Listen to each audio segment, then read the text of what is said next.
उत्तर भारत के एक छोटे से गांव धनपुरा में सर्दियां हमेशा कड़ाके की पड़ती थी। दिसंबर आते ही हवा में ऐसी ठिठुरन भर जाती कि सुबह सुबह उठना किसी जंग से कम नहीं लगता। उसी गांव के किनारे एक पुरानी मिट्टी की दीवारों वाला घर था, जहां रहता था रामदीन का परिवार।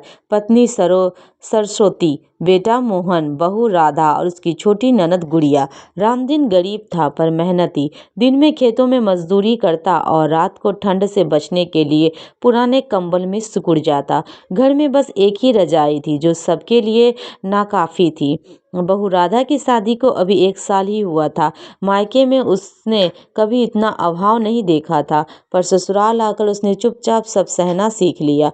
उस साल में ठंड कुछ ज्यादा ही पड़ रही थी। रात को ओसे ऐसे गिरती मानो आसमान से बर्फ टपक रही हो। राधा की उंगलियां सुबह सुबह चूल्हा जलाते वक्त सुन्न हो जाती, लकड़ी भी गीली रहती, धुआं आंखों में भर जाता। एक दिन शाम को मोहन काम से लौटा तो बोला, आज शहर में साहूकार के यहाँ गया था। उसने पुराना फ्रिज बेचना चाहा, बस 500 रुपए में। रामदीन हंस पड़ा, अरे पगले, हमारे जैसे गरीब के घर फ्रिज? उसमें तो खाने के नाम पर सूखी रोटी भी मुश्किल से मिलती है। पर राधा चुपचाप सुन रही थी। उसके मन में कुछ चल रहा था। रात को सब आग के पास बैठे थे, हाथ सेकते सेकते भी ठंड कम नहीं हो रही थी।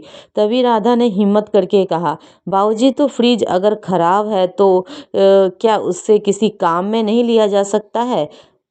सरस्वती ने आश्चर्य से देखा, फ्रिज और काम, ठंड में फ्रिज का क्या काम? राधा मुस्कुराई, मायके में मैंने देखा था, टूटा हुआ फ्रिज लोग अनाज रखने के लिए इस्तेमाल करते थे। इसमें हवा नहीं लगती और अगर इसे उल्टा करके अंदर अंगीठी रख दी जाए तो वो गर्मी रोक सकती है। सब चुप हो गए। मोहन ने सोचा और बोला, अगर ऐसे हो जाए तो एक छोटा सा कमरा गर्म हो सकता है। अगर दिन बड़ी मुश्किल से 500 रुपये जुटाया गया। रामदीन ने अपने मजदूरी का आधा पैसा दे दिया।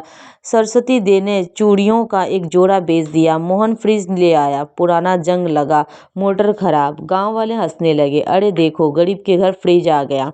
कोई बोला, अब ये लोग ठंड में भी ठंडा पानी पिएंगे। राधा ने किसी की बात का बुरा नहीं माना। उसने फ्रिज को साफ किया, उसका दरवाजा अलग करवाया और नीचे एक छोटा सा छेद बनवाया ताकि धुआं बाहर निकल सके। अंदर मिट्टी की छोटी अंगीठी रख दी गई। शाम ढलते ही जब अंगीठी जली और फ्रिज का ढांचा धीरे धीरे गर्म होने लगा तो सबको यकीन नहीं हुआ। ठंडी हवा बाहर रह गई और अंदर हल्की सी गर्माहट भर गई। गुड़िया खुशी से बोली, भाभी, इसमें तो हाथ जम ही नहीं रहे। उस रात सबने पहली बार बिना ठिठोरे खाना खाया। सरस्वती की आंखों में आंसू आ गए। बहू, तू तो लक्ष्मी बनकर आई है मेरे घर।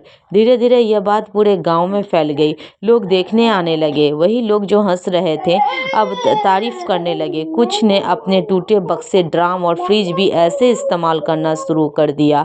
एक रात अचानक सरस्वती की तबीयत बिगड़ गई। ठंड से उसकी छाती जकड़ गई थी। राधा ने उसे उसी फ्रिज हीटर के पास सुलाया।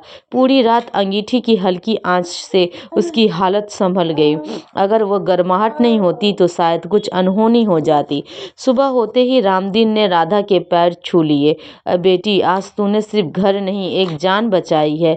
राधा रो पड़ी, बाबूजी, मैं तो इस घर की बहू हूँ, मेरा फर्ज है। कुछ दिनों बाद गांव में सरकारी अफसर आए। किसी ने उन्हें इस जुगाड़ के बारे में बता दिया। अफसर ने फोटो खींचे, राधा से बात की और कहा, ऐसे उपाय गरीबों के लिए मिसाल है, हम इसे और गांव में भी बताएंगे।